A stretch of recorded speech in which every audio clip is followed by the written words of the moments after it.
আজকে ২ দিন ধরে সুখবর দেই বলে কিন্তু তোমাদেরকে এখনও সুখবরটা দিতে পারিনি। সরি, আমাকে মাফ করে দিও। আসলে ব্যস্ততার কারণে তো আমি ভিডিওই আপলোড করতে পারিনি।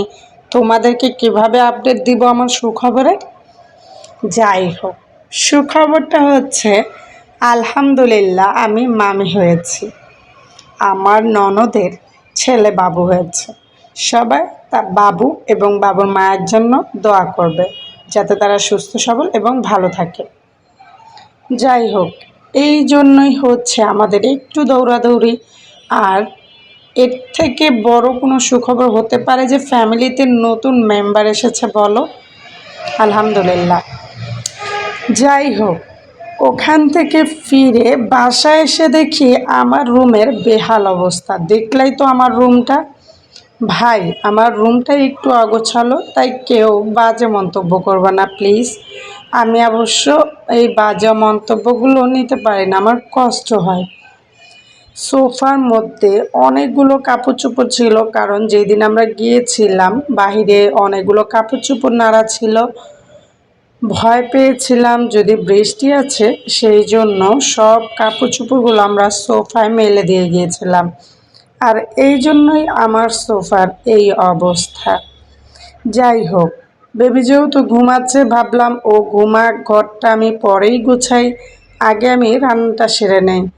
যেহেতু বাবু একটু অসুস্থ, রান্নাবান্না করতে দিতে চায় না, মর্জি করে, তাই ও ঘুমানো অবস্থায় সব কাটাবাটা করে নেই। আজকে হচ্ছে পেঁপে ভাজি করব আলু দিয়ে। এটা আমার তেমন একটা পছন্দ না, জাস্ট করতেছি হচ্ছে একটু দুপুরে খাবো আর পরের দিন সকালে যেন রুটি দিয়ে খেতে পারি, তাই। যাই হোক, এই পেঁপে কাটার পাশাপাশি আমি কিন্তু ফ্রিজ থেকে মাছ বের করেছি। আজকে পাঙ্গাস মাছ দিয়ে, কাঁকরোল দিয়ে, আলু দিয়ে, টমেটো দিয়ে রান্না করব। আমার হাতের রান্না তেমন একটা মজা না। আর ইদানিং যেহেতু আমার জ্বর হয়েছে, তাতে তো আমার মনে হচ্ছে আমার হাতের রান্নার সব স্বাদ উড়ে গেছে।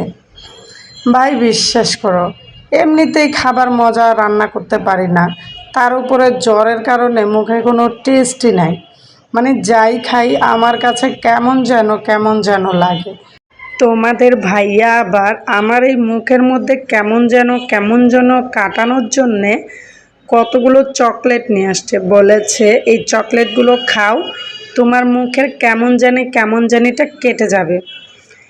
কিন্তু ভাই বিশ্বাস করো, একটুও ডিফারেন্স পাচ্ছি না আমি আমার মুখের টেস্টে। যাই হোক, রান্না করতে করতে বাইরে থেকে অনেক শব্দ আসতেছিল, মনে হচ্ছিল কোথাও মারামারি ঝগড়া হয়েছে। ও মা, ব্যালকনিতে গিয়ে দেখি হ্যাঁ ভাই, সত্যি একটা ছেলের সাথে একজন বৃদ্ধ লোকের মারামারি লেগে গিয়েছে। আমার মারামারি দেখতে খুবই ভয় লাগে, আর মারামারি করতে তো আরও বেশি ভয় লাগে। যাই হোক, আজকের ভিডিওটা কিন্তু আমি এখানেই শেষ করছি। তোমরা সবাই ভালো থাকবে। আল্লাহ হাফেজ। আসসালামু আলাইকুম।